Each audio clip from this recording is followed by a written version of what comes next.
Another incarnation of Power Rangers I remember fondly from my childhood is Lightspeed Rescue from the year 2000.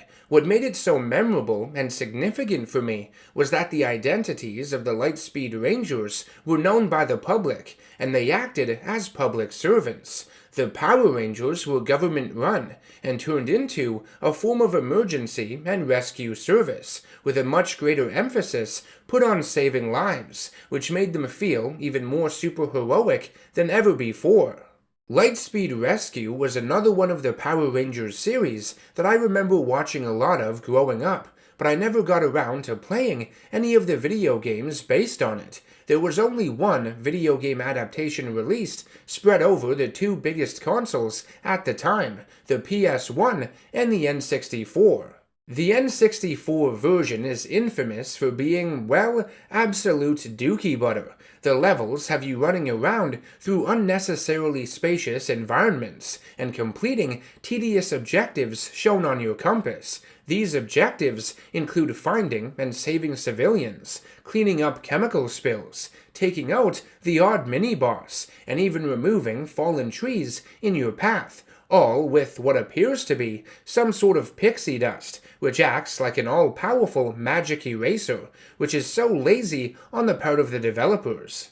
On top of the mind-numbing walking levels, there are these driving stages that have you putting out fires in a fire truck, though you're constantly crashing into things and launching other vehicles off the road. So how many lives are you really saving here at the end of the day? There's one where you're driving an ambulance, picking up civilians waving at you that don't appear to be in any pain or danger whatsoever. There's one where you're in some kind of waste disposal truck, cleaning up oil spills, and some in a flying vehicle when you're going around the city, picking up the other Power Rangers for extraction, or collecting boxes left on streets, or on the sides of buildings, which is weird. All of it is just pointless busy work. Even the Megazord battles find a way to suck ass through a straw. They're in this awkward first-person perspective, where you are firing missiles at the various monsters, but when you get up close to your enemy and attack them, it switches to third-person, briefly. I think it's supposed to switch back and forth, giving you time in each, but the monsters you fight move so fast that it always goes back to first person almost instantly, once it gets far enough away from you. So at that point, why even bother having the option? The N64 version of Lightspeed Rescue is just bad, a dull and unchallenging gaming experience you could probably beat in your sleep if you wanted to. Honestly, so many of these levels that have you walking around, you can just run right past your enemies as they chase after you. It's a complete joke. The PS1 version of the game is an improvement over the N64 one, but not by much. It is superior, but even it falls incredibly short of even being considered passable. It's a piece of shit, but I guess one that isn't as smelly. The story of Lightspeed Rescue on PS1 is much like the basic premise of the show. You're defending the fictional Mariner Bay, California from the evil Queen Bansheera, her army of bat-like warriors called Batlings, and of course, the various demon monsters that pop up throughout the stages here and there, all culminating with a battle against Bansheera and her forces in the Skull Cavern, the base of the demons, located underneath Mariner Bay. While you are fighting lots of enemies and destroying and collecting mission items, your primary focus in the game will be on rescuing a set number of civilians in each level, much like the N64 game. When it comes to the combat though, it's just button mashing, spamming punches and kicks. You do have a block button as well as a dodge roll, but I rarely use them, because there are never really any safe windows of attack, especially when you are swarmed by enemies who spam their own attacks themselves, so you might as well damage them as they damage you. There is very little strategy in the combat system. You have super moves that you can use after collecting enough energy crystals placed throughout the levels, but enemies can disrupt them and waste your power, so you'll find yourself cheesing it, waiting to be knocked down when you are given your brief moment of invincibility when you get back up, and then activating your special moves to ensure they hit. The boss encounters that take place in the levels are a joke. If you attack them in the back and maintain a certain speed with your button presses, you can just spam it, and they are powerless to defend against it. It's actually quite funny.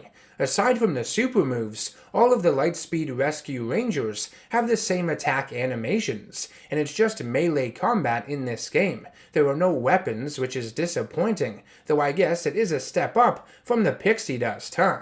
You can play as all of the main Rangers, red, blue, green, pink, yellow, and even the Titanium Ranger, which is pretty awesome.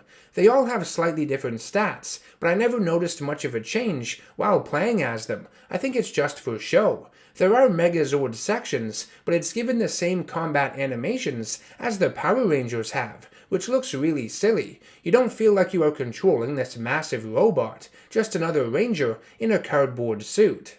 Lightspeed Rescue on PS1 looks a lot better than the version of it on the N64. I think the visuals and graphics are admirable, at least for the time, and though the game isn't all that engaging, I do believe it to be a relatively decent adaptation of the TV series, for what it's worth, on the original PlayStation, targeted at kids. That said, its worst aspect by far comes down to its performance. This game is janky as all hell. Your Power Ranger seems to jump only when they feel like it. Sometimes you are unable to jump across gaps, relying on your momentum to hover over it instead.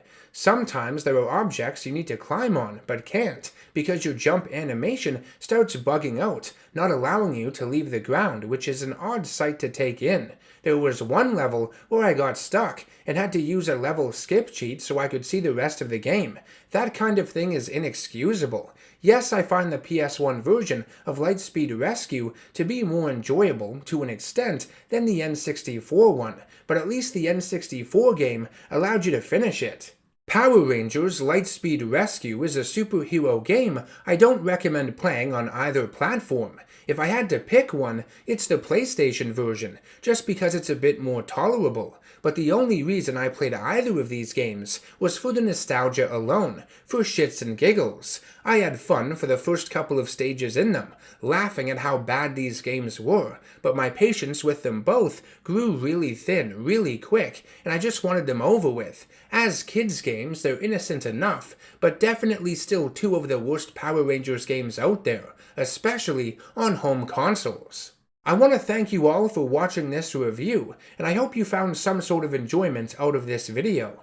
The next game I will be looking at will close the Power Rangers chapter of my channel, at least for the time being.